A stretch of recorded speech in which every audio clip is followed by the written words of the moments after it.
Happy Wednesday, everyone. I hope that you are doing fantastic. I am Ann Darda. I am a professional psychic and spiritual teacher in Western New York.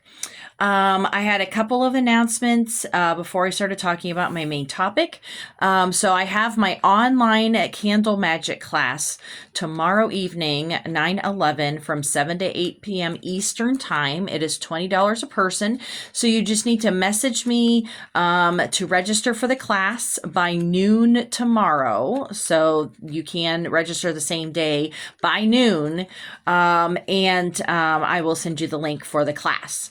And I also have my basic Oracle Tools class, which is going to be in person at Rising Goddess in Tonawanda, that is in northern Buffalo. And it is this Sunday, the 14th, from 2 to 3:30. And so today I wanted to talk about Oracle Tools, since I'm going to be teaching that class.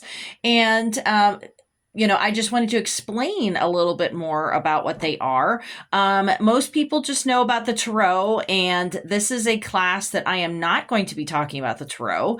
I have many Tarot classes in of themselves, and so this class revolves around all the other Oracle tools, which there are so many of them. So, we have a lot of people want to know the difference between oracle cards and tarot cards.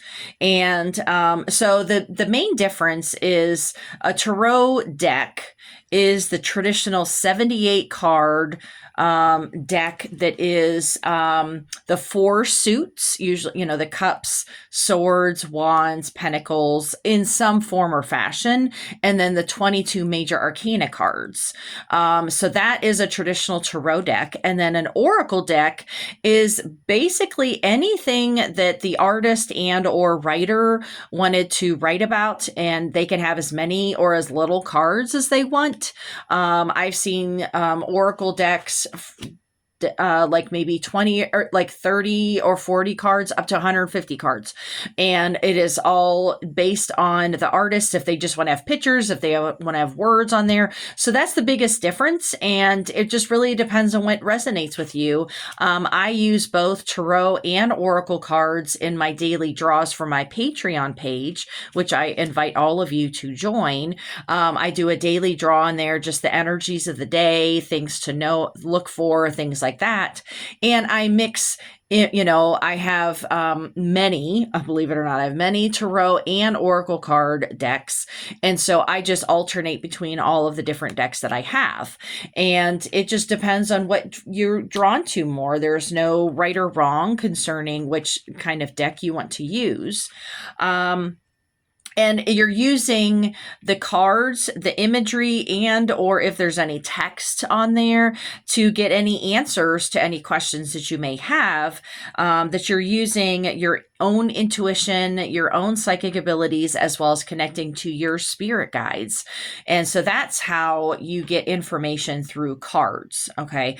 Now, maybe the next video, I will talk about all of the Claras. That's clairaudient, Clara, sentient, all of those different things. So you have your own types of psychic abilities that I'm not going to be covering. This is specifically tools. These are external things. So there is the oracle and tarot cards, but this oracle class, I am not doing tarot. Okay. So other things that you can use are pendulums. So if you've ever seen, if I've ever done a reading for you, I use my pendulums with my cards, but you can use pendulums just by themselves. And they're not going to have as specific of information as cards because it's basically a yes or a no, and that's it. But that's often why it's more helpful to narrow down specific answers to any questions. There are scrying mirrors.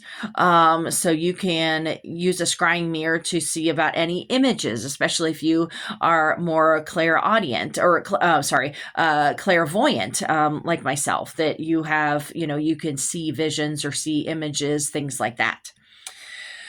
Same thing goes with crystal balls. So, if you have a crystal ball that you can look at, you don't want to look directly at it because you're just really sort of like you want to look at it from maybe like the side to get any images, and it's more of internal images that rather than seeing it literally inside of the crystal ball. There are dowsing rods that they actually used to use dowsing rods to find water, but you can use dowsing rods for any number of things to find things, especially. That's very helpful.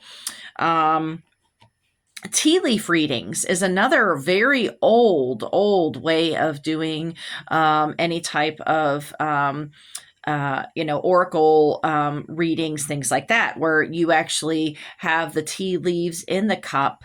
You drink the tea mostly, and then once it's all gone and there's still the clump of leaves inside there, you flip it over onto the saucer, and the person is doing readings through the imagery of the leaves.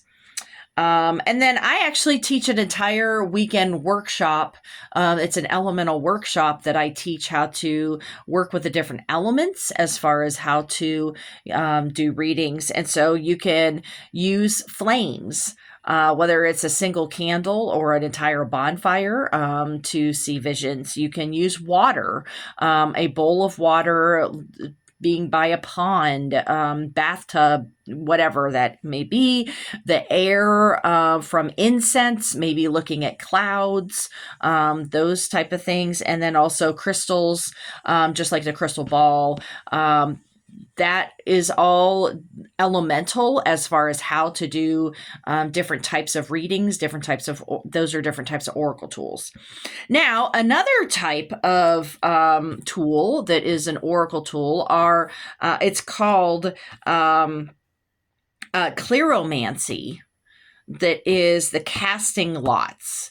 And so this is an entire group of types of oracles that most people know the Nordic runes. So the Nordic runes, as well as the Celtic oghams.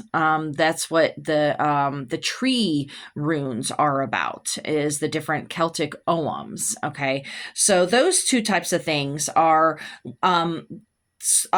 types of cleromancy, but you can also cast bones. I've seen many different readers use bones, like claws, do whatever it is, and they're using their own skills with certain items that they have collected or have been gifted or whatnot.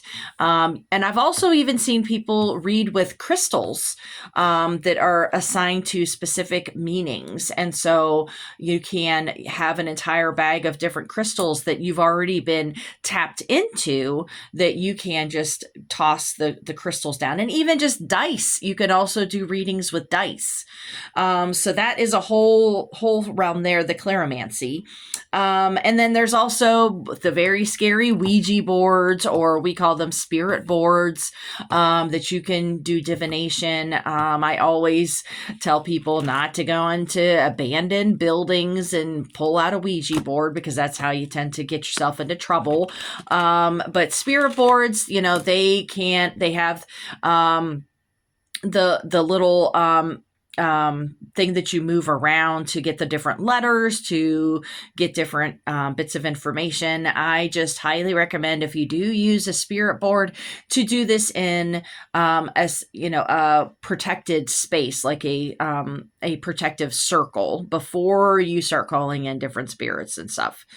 And then there's also automatic writing. So I have an entire magical writing class that I teach how to do automatic writing, but it's basically channeling information from your spirit guides or past lives in order to get information about anything. So there's so many different types of oracle tools besides just tarot and oracle cards that I'm going to be teaching about how to use all of these different types of tools on Sunday at Rising Goddess in Tonawanda, New York. So if you are interested in joining this class, you need to get onto the Rising Goddess website that is on my Facebook page. You can get the link to that and register for the class on their website. Okay.